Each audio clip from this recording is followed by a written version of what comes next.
how does one soul get connected to the other soul?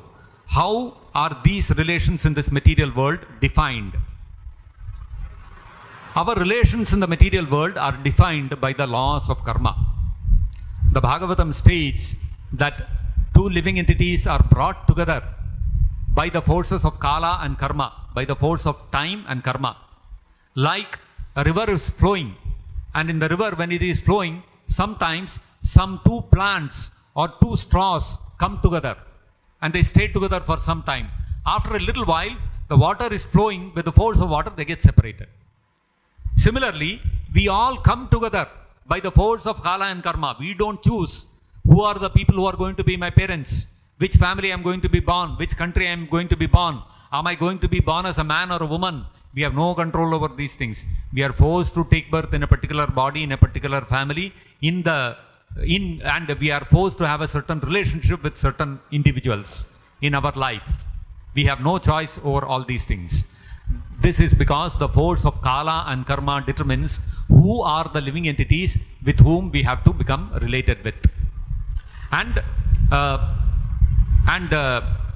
although we may get connected like this to other living entities, to other souls, the force of kala and karma is such that eventually we will have to get separated.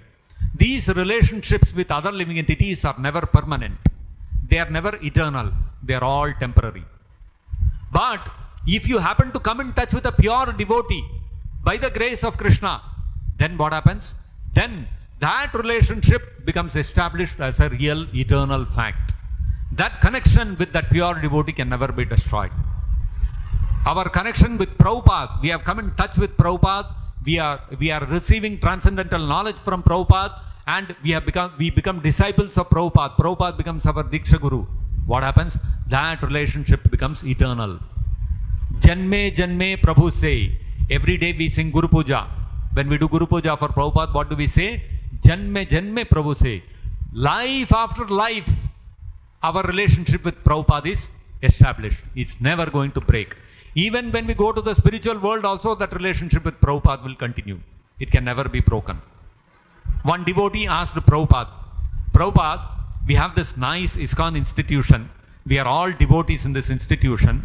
So when we go back to the spiritual world, will we all be together or we will all forget each other? What will happen to all of us? We are all devotees. We are all serving you. We are serving Krishna. What happens to all of us?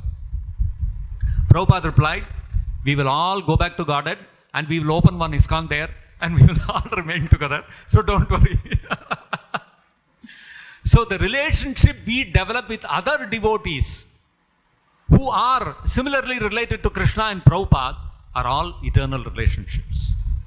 When we go back to the spiritual world, we will be able to remember, oh, you were in IIT, I was in SRM college, we used to go to Dakshina Dwaraka Dham, there was this temple, we used to practice Krishna consciousness there. You'll be able to remember all that and you will continue a relationship there.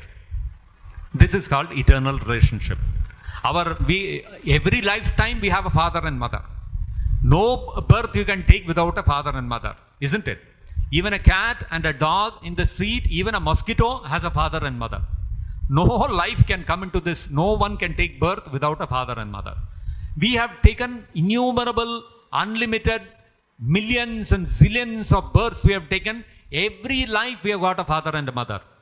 We have got brothers, we have got sisters, we have got husbands, we have got wives, we have got children, we have got uncles, we have got friends, we have got lovers. All these relations in every life we have gone through. None of them are eternal. Once we cross one lifespan, we go from this life to next life, you will never again come in touch with that person again. But you come to Krishna consciousness, whomever devotees you come in touch with, eventually when you go back to the spiritual world, you will meet all of them again in the same spiritual world along with Prabhupada. This is the beauty of relationships in Krishna consciousness. All the spiritual relationships are eternal relationships and these relationships will continue forever. Okay.